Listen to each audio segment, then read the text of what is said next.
Hello everyone, Johnny Hurricane here from GamersHeroes.com, and today we're going to go over one of my favorite topics, just why two games have decided to release on the same day. Let's get started.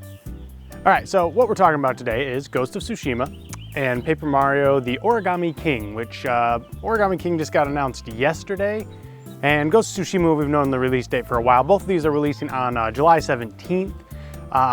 This happens pretty often. And every time I question why it happens, because it doesn't make a ton of sense to me to release the games on the same day, especially in July. July is a big month.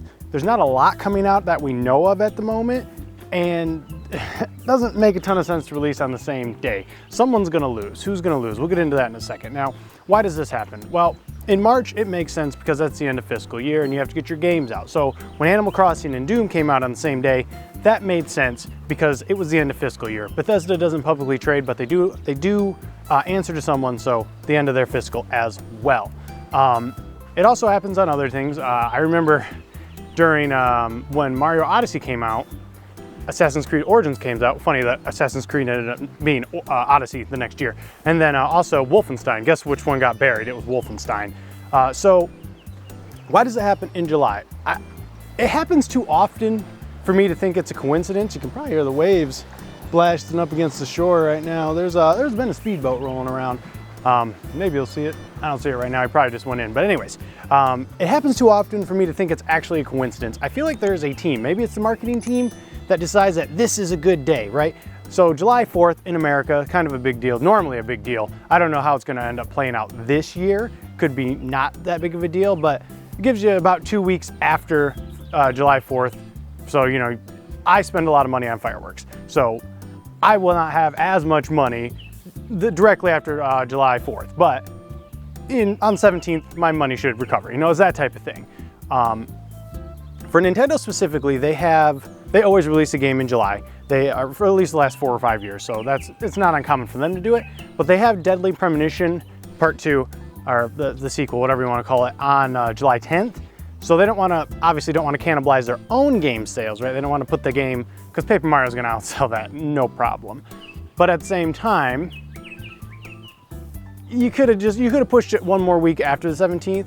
They announced it, as I said yesterday, which was May 15th, May 14th, somewhere around there. It gives them about 60 days of bug squashing before the game releases.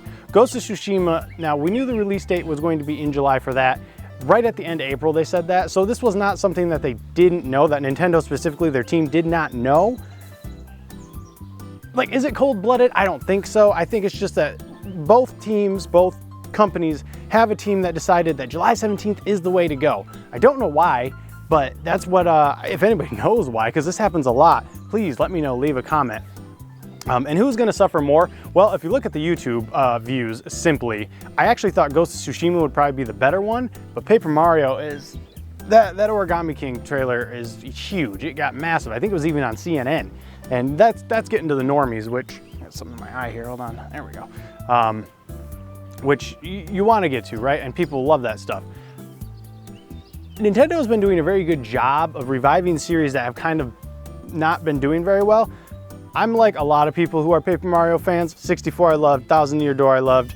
Don't even remember what was after that one, Super Paper Mario, and that was pretty much it. It was all downhill from there. Sticker Star and Color Splash sucked. So I think, while my initial impression was that Ghost of Tsushima, which a lot of people on the PlayStation side were really hyped for, because, you know, Samurai is a pretty big, people like to play Samurai, let's just be honest.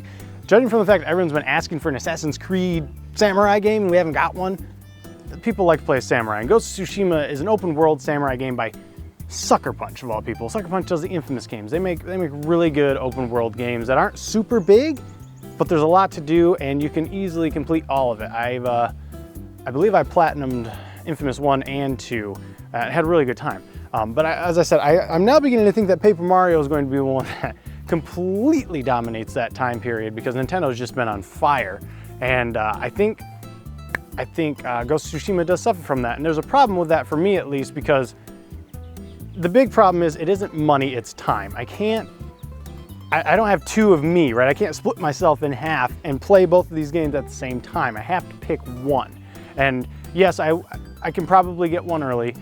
I'm lucky because I work in the industry, so I can get probably one of those early, but a lot of people can't. And this is where we've kind of fallen that Last of Us Part 2 territory where the spoilers start getting in there, right? Because Paper Mario Color Splash, I'm not probably going to be there for the story. There's probably going to be some cool stuff there, but I'm really there to see if it has gone back to its roots, to see if combat has got back to RPG style, if it's just a traditional RPG or not. I'm a little iffy on it because it's got that weird little spinny combat thing that's going on, but it's still better than what happened before. But at the same time, as I said, I'm not there for stories. Ghost of Tsushima, on the other hand, I am kind of interested in that story. I do like kind of more traditional history type games, learning about that. That's why I like Odyssey and Origins. I like to learn about the histories. When those Discovery tours came out, I really enjoyed the Origins ones. I haven't gone through Odyssey yet, but I would like to. And Ghost of Tsushima is kind of rooted in the history of the Mongols invading the island of Tsushima. So I'm more interested in that story-wise, and this is where I come a little weird, because like, do I completely stay off the internet? Well, no, because I have to upload videos to YouTube. So eventually I'm gonna start seeing videos in my little sidebar telling me about potentially Ghost of Tsushima. Potentially there's gonna be a thumbnail there that's like, oh my God, this is who you're fighting. It's just, it's a time thing, right? I don't have enough time. And I'm not the only one, right? We can't split ourselves in half. We cannot go and play both of these games at the same time.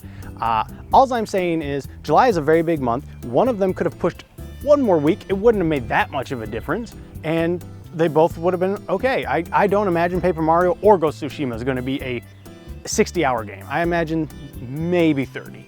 And Paper Mario is probably going to be more like 25, right?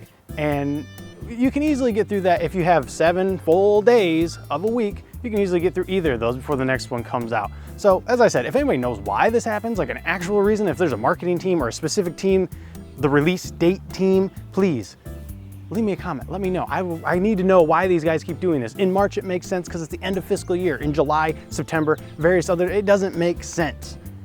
I guess it does in September because you got to beat Black Friday. But anyways, I guess I'd like to know which one of you guys are going to be picking up. I feel like most of you are probably going to be leaning towards Mario Party. I'm really hoping it's going to be a good Mario, not Mario Party, Paper Mario. Let's not get into Mario Party. But yeah, just let me know which one you're going to be picking up, which one you think will ultimately do better. Sales-wise, like I said, I'm pretty sure it's going to be Paper Mario, but hey, who knows? Ghost of Tsushima could surprise us. Anyways, that's going to do it for me. I have no idea why they're doing this, why they keep doing it. It's not going to stop happening. It happens all the time. I would not be surprised if somehow some idiot, that's not the right word, that's rude, but some game developer decides that they want to put their game when Cyberpunk releases. That's just a, yeah. Anyways, if you liked what you saw, got what you needed, like, comment, subscribe. Something going on over there. See you guys in the next video. Later, Gators.